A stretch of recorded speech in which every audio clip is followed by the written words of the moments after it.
the TLI Alumni Series, where today we are hearing from TLI alumni from the 2018 cohort in Phoenix, Arizona, Seth Graham. Seth is the first African American to have graduated from TLI. He's an officer with the Salt River Police Department. He owns 2 businesses. His hobby is acting, and his current passion is to help kids as the vice president of the Phoenix Chapter Alliance of African American Athletes. Seth, thank you so much for taking the time to speak with us today. I want to start off right off the bat by asking you about this African American Athletes program you're a part of. So to my understanding, this program helps kids between 7th and 12th grade achieve an excellence, not only academically, but also in football. Tell us, why is a program like this, where it combines both the academics and sports, so important, and what does it consist of? Yeah, definitely. Thank you for having me. And, I just love to be a part of it because first, it just breaks down those stereotypes. Often athletes are thought of as, barely making it in school, and they're just there for the sport. And, sometimes you always hear the negative of athletes, especially, African-American athletes in particular. So I found out about this program probably about maybe 5 to 6 years ago. And I started off with them just like mentoring, and I actually provided a free location at my church for them to have their lunch banquet. So they would have a yearly lunch banquet in June, and they would get their awards for the year. And these kids were just doing such amazing things, from going to Harvard, going to Yale. There was one kid that did a math program at NASA. Things like really like big, amazing things. So as the years went on and I was involved in that mentoring way and helping out way, I just said, you know what? I asked the president, I said, who is the current vice president? Because he wasn't doing much. And I said, I can step into this role. I have good contacts. I'm passionate about this cause of breaking the stereotypes of athletes. And so I've been the vice president probably for about 6 months or so. And I've just been reaching out to different organizations, trying to get us more, press, so to speak. And I just love being involved in it. And like you said in the beginning, it involves the youth and those age groups. And that's at a critical time in their life, where a lot of times, unfortunately, when a kid is smart and they play a sport, that's oftentimes cannot be popular, especially among Black males. They have to sometimes hide their intelligence or hide their community outreach. Well, they don't have to hide it with us. They can be themselves. They can be nerds. They can be geeks, and they can throw you around on the field too. So it's just amazing to interact with these kids and mentor them, because some of them are so smart, and I feel honored just to mentor kids that went to Yale or Harvard, kids that are going to schools all around the country. So we're hoping to keep the momentum going. We have an event coming up at Scottsdale, a polo event, a charity event on November 7th, which we have a whole table for that. So yeah, it's really great, and I love being a part of it. And I think the sky's the limit. I want to continue to grow it here in Phoenix. Are there any requirements for kids to join a program like this? Definitely. I think that's one of the things I really like about it. You have to have a 3.0 GPA or higher. So most of our kids have way over that. Some of them even have a 4.5, 4.6 GPA. And they have to be involved in their community. So if they're not already community active, volunteering, helping out, we say, hey, you got to get involved. So these kids will go out, they'll get involved with all different kinds of groups, from, you name it, from Children's Hospital to St. Vincent de Paul, to it just goes on. And like some of the resumes just blow me away. Some of the resumes are better than adults, because they're just overachievers in that way. And makes me so proud, because the world doesn't think of our young men in this way. They don't think of them as, they think of when they go to Harvard or when they go to Stanford to play a sport. And we have multiple sports, but most of our kids do play football, but we have other sports. They often think of them, they snuck onto the team, they snuck into the school, they're barely graduating.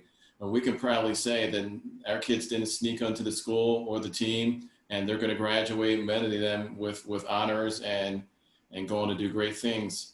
I just had met with a young man who graduated from Yale, and now he's doing a nursing program here in Phoenix. We had lunch. We actually did a little video talking about his experiences.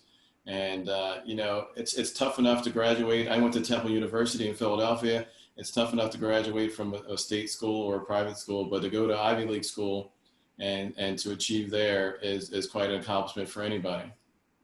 Right. So what kind of access do these kids get in being a part of this program? So yeah, they get access to, we have scholarships, we have mentoring, we help out with college placement. The president is a former professional football player. His name is Scott Williams. He played for the Washington Redskins. So we just have all those different contacts. So we help them along their journey from high school to college, even to the pros. We interact with guys. Actually sat down with an athlete who finished a 15-year career in the NFL, lives here in the Valley, and he went through the National Alliance. So it's just all those different connections, and it really brings everything together. Wow. So how can people be in contact with you guys if they're interested in putting their kids in or bringing along several kids? Yeah, so definitely. I mean, they can contact us directly through either calling us or through our email. My email is phoenixchapter1@yahoo.com. And there's also our website, which is www.phoenixphx, abbreviated phoenixchapter.org. They can go there and find out what we're doing. They can make donations. And the biggest thing I'm looking for right now is donations and sponsors, because I really want to take it to the next level of one of the premier, you know, not only athletes, but premier nonprofit. I recently reached out to Fiesta Bowl, and I'm going to be completing an application for Fiesta Bowl to get some scholarships and some sponsorship from them. So, we generally get the word of mouth out through coaches. Coaches know about us. So, but we're always looking to reach out to people and get their students involved. And the requirement, they are African American males, but if you're biracial, if you're Black and Hispanic or Black and white, you can join as well. Perfect. Yeah. Switching gears a little bit, you're also an African American police officer, and especially in today's culture, what kind of pressures are you feeling or responsibilities, especially when you are such a big role model to young men? Yeah, you know what? It's been a lot of pressure. I've definitely taken it personally. There's no way I couldn't.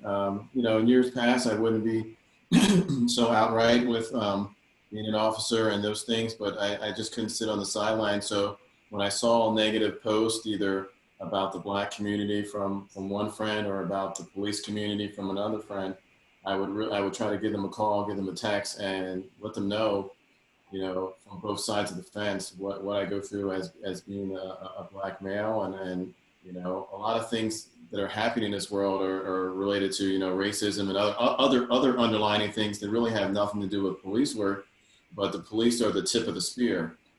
Most people that have contact with government, it's usually a police officer. We don't think that way when we get pulled over or something, but that's usually the general public's contact with a government official. So just trying to break down those barriers, letting people know, you know, things that I went through as a kid, and just having those continued conversations, and also letting people know of the health risks that officers sacrifice. We go and we help complete strangers, and oftentimes it's very stressful, and there's a lot of you know, stigma in law enforcement with mental health and with the high stress. And a lot of times when you have a community member who's in a high stress, you know, tough neighborhood, and then you have a police officer working in that same kind of tough neighborhood, they're basically a perfect storm for each other, because maybe they both need help, or maybe, you know, there needs to be more outreach. And so I think it's a two-way street. There's no easy fix. I don't have all the answers, but I definitely think that as just from being a Black man and from a Black person's perspective, we need to step up and say, hey, we can't have people committing crimes, hurting people, hurting their family, and getting in trouble. That kind of starts this stuff. And then when the officer comes in, the officer's got to have the emotional intelligence and the training not to overreact, you know, react appropriately to the situation. And all these situations are different, and most officers and most Black people don't get into these kind of confrontations. It's very rare But unfortunately, when we see it all around us, it feels like 99% of the officers are doing wrong things, which they're not. And it feels like 99% of Black people are doing wrong things, which they're not. It's actually probably 1% or less of each group. So we really have to push back. And I say we got to meet people where they're at, like the lowest common denominator of things, where we're showing people, how do you interact with an officer? It's a very nerve-wracking thing for anybody. I'm sure you don't have to tell me, but I'm sure you've been pulled over for speeding or that's all happened to us, and it's a very unnatural feeling. So when you couple that with coming from a tougher area, your anxiety is going to be up. So I think it just takes a lot of some mental health on both ends, and it takes that open communication on how to interact with us and how people and vice versa.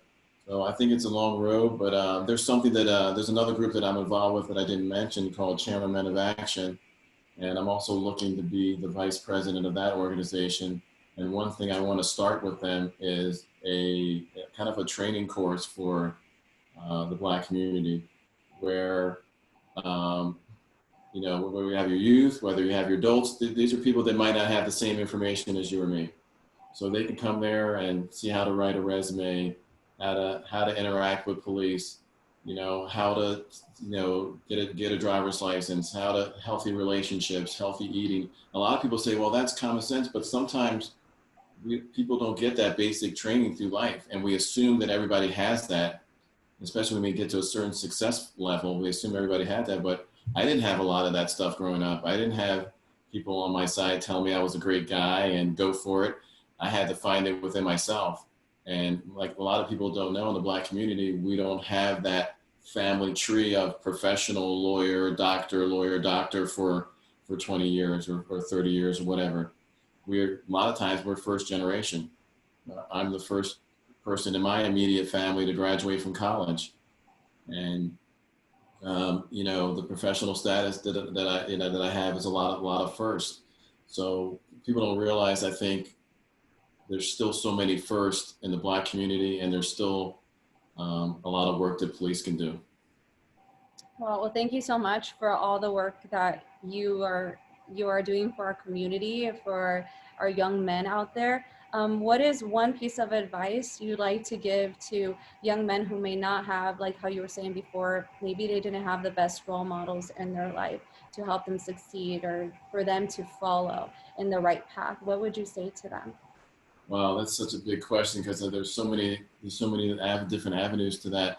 But I would say, definitely when you're doing the right thing, there's not a lot of people around. When you're doing what you're supposed to, you have very few friends. When you're doing dirt and when you're doing bad things, the whole world loves you and all you have a bunch of friends. So the first thing I would tell them, don't seek acceptance from everybody, because that's not gonna give fruit.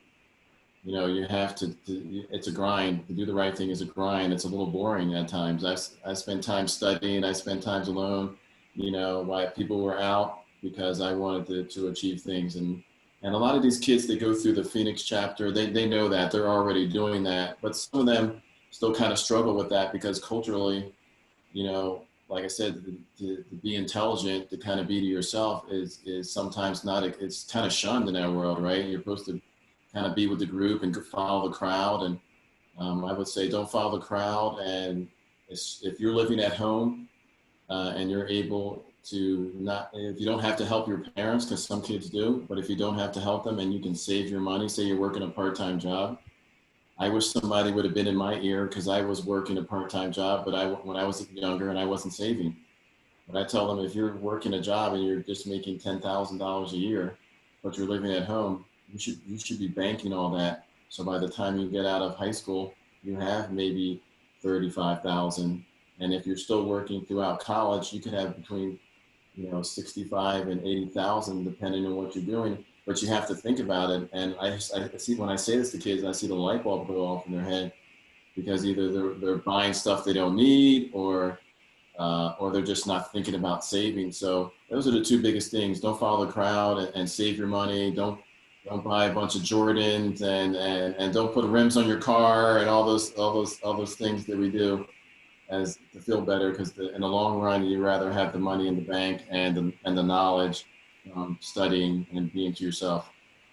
Yeah, and based off what you're saying, seems like you're also giving them a sense of purpose, Yeah. a sense of them being excited for the future and having something to look forward to, which I think is so important to instill in all our young men and young women out there. Um, so how are you able, with everything that you do and everything you're a part of, how are you able to incorporate your Catholic faith and make time for prayer? It's definitely with everything I do. I actually did a commercial on Tuesday, so that was fun. I wake up. Unfortunately, I wake up super early, so I could either, sometimes I play video games first thing in the morning, but most times I take my Bible out. I have the digital Bible on my phone app, and I read the Bible, and I take some time to reflect, and that really adding the Bible to my life and giving more to God has been a really put me in the better direction in life. I used to buy things I didn't need. I used to worry about things I didn't need to worry about. And now I've given it more to God. I have less worries. I'm, making more better financial decisions. And in that way, I can give better advice out to other people, because if I'm not living it, then how can I give advice out to other people? So I share my mistakes with people. I share my career mistakes. I share my financial mistakes. I share decisions, good and bad, regrets. I mean, there's so many amazing things all the good things in my life, there's been a lot that I didn't take advantage of. And a lot of times God is not going to give you, I'll knock on your door again. And I'm trying to give you another chance, Seth. I'm trying to give you another chance. And I've taken advantage of some of those, but like there's so many that I didn't. So that's a big part of everything. Really bringing God into my life, people, COVID has impacted all of us and impacted me as well. But I've been able on the end of all this to take so much good out of it. So I'm really glad. You also mentioned before in a private conversation with me that you're part of a young men Catholic group. yes. Can you tell us a little bit about that? So that was, it's called Catholic Men of Phoenix or something to that nature. And it's really been good because it's always like a struggle. Like I feel like when I go to church, sometimes there's like this power struggle. There's this suburban passive aggressive stuff going on in church. So I always wanted to, before COVID came, I wanted to get a group of guys together, Catholic men, and do like a workout group. That's something that we all kind of struggle with. We all want to work out more. And I've always been a big workout person for, 20 plus years. So I think I can help other guys that might not know. But anyway, COVID came and that got put to a stop. But then this group came up probably about maybe two months ago, maybe three, and they were putting a hike together. So I'm always a little skeptical of everything, just the nature of police and everything else. But so I went, and it was just the most amazing experience. That first day, we're just talking with men, and people were they weren't holding back on their thoughts and feelings, which was great because I'm very open. Sometimes I have to stop myself because I'm such an open person and I like to help people. But we were able to take the hike, and on the way back down, we did the rosary in public. I've never done a rosary during a hike, so that was like a really amazing feeling. And he actually did. We had a priest with us, and he did confessions right there on the mountain. So that was pretty awesome. And then I had somewhere to go, and then they went back to this all the guys went back to this other guy's apartment, and they did mass at his apartment with the priest. Yeah, and that was the first one. The second one we talked more about politics in the world. We didn't pray as much on this one, but at the end of it, we met up with another group from family members to there's a Catholic school in Scottsdale. I think it might be Notre Dame Prep or something like that. So there were parents from that. There was the dad's group from that. So they had, again, I had another meeting afterwards. I couldn't stay, but they had at the bottom of the mountain, they actually had mass at the bottom of the hiking mountain. So those are things I look forward to the next month, and just to, I invited other Catholic men to come out, some of my friends and some people just I know the acquaintances to come out and do this because it was so enriching. Wow. Yeah, fellowship is important, especially when we're trying to live out our faith, and it can sometimes be lonely. Oh And yeah, with all the responsibilities that we all might be carrying and COVID, it's very important to make time for fellowship like that. How did TLI, you were a part of the very first cohort of TLI, how did it help you overall, or how did it benefit you in the leadership that you're doing today? yeah. In so many ways, it was like amazing seeing. Before this, I didn't know there were so many strong Catholic leaders out there in the Valley. Of course, I suspected there were, but this is the place where from doctors to lawyers to judges to bringing it to the politicians, bringing them all together to come out and speak to us from all their different perspectives. So I gained so much, getting to know not only my cohorts, and getting and building friendships that way, but just getting to know people that live their faith and they're also doing their profession at a high level. So that gives me encouragement that I can pursue the things that I want to do and not have to hide my faith. And it helped. I learned a lot too, because when you go to these things you feel like, man, I suck, man. Everybody else is like super faithful and like they got everything memorized, and like I'm like a bad Catholic. So, I had that little feeling. So that actually, so the experience helped kind of boost me up. I was like, darn, is everybody born again in here? Because like because I'm a cradle Catholic, and I think sometimes when you're a cradle Catholic, you kind of take things for granted a little bit. And then the so uniqueness of me being there's not too many African American. I didn't realize it growing up. I went to Catholic school up to the ninth grade, and I didn't realize there were so few Black Catholics. So I kind of feel like I have to be the beacon here in Phoenix for Black Catholics. Um, so I think that is another thing that it showed to me because I was the only one, and I don't. Uh, I'm sure the third one, right? We're coming up on the third one. The third cohort? Yeah, Coco, right? I think we're going into our fourth. Fourth now? Okay. Yeah. Yeah, so I don't know if there's been any other Black male Catholics. Maybe there has been, but I think from my unique perspective, because just the way I grew up, growing up in the city, and I live in this, and I lived in the city and the suburbs as growing up, I think that really helped me kind of interact with people without a lot of bias or prejudice. And then my dad is white, and my mom is Black, and I think that's another avenue that kind of helped me in my faith and in my leadership journey with TLI. So I felt like I learned a lot, but I also brought a unique perspective too. And what leader inspires you and why? Oh man, well, it's definitely got to be my mentor. His name is Daniel Paulette. He's a board member for Temple University, where I went to school. He's a very successful businessman. He's a Catholic, and wow, try to talk about him without getting emotional now. He's 82 years old, and you know what? He treats me like a son. Like he has two biological kids. He adopted a young girl when she was young from Costa Rica and raised her as his own.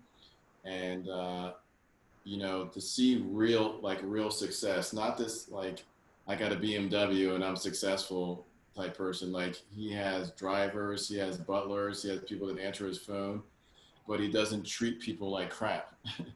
And he gives amazing amount of time and love and caring, and just always have been there for me. And I remember one time where I was in his office, and he was friends with a guy named Dick Vermeil, which was a NFL football coach. Well, anyway, I'm in the office, and Dick Vermeil calls him because he just won the Super Bowl with Kurt Warner. And so we're in the office, and we're having our conversation. He's congratulating him, and most people would have said, come, can we reconvene? Can you come back later? He talked to him for a few minutes and said, can I call you back? I have Seth here in the office with me. So that just, showed the kind of person he was, because he could have easily said, well, let's reconvene another time. And, that was just really an amazing man. And then over the years, whenever I come back to Philadelphia to go to a game, he takes care of my tickets to the game and provides me with a vehicle while I'm in Philadelphia. So it's like having the best and then and it's not just those material aspects; it's the fact that who he is and how giving he is, and that's who I want to be like. Not I want to, of course, be as godly as I humanly can be, but as far as here on earth to be, a person that's successful, that gives, that cares, and he's a mover and shaker, and he's giving his time to me, so that means a lot to me. Wow. Yeah, you seem very blessed to have somebody like that in their life. And I know just from hearing this whole interview with you that you're on your way to being that person to other young men out there. So I want Yeah. to thank you for what you're doing. I thank you for your service and for your leadership and for you putting your Catholic faith in as a priority in your life. That Right. is very important. All Could you please close us in prayer? right, let me just pull it up here. Oh, Mother, strengthen the faith of our brothers and sisters in the laity, so that we in every field of social, professional, cultural, political life may act in accordance with the truth, law brought to you by your Son to mankind. Saint Juan Diego, pray for us.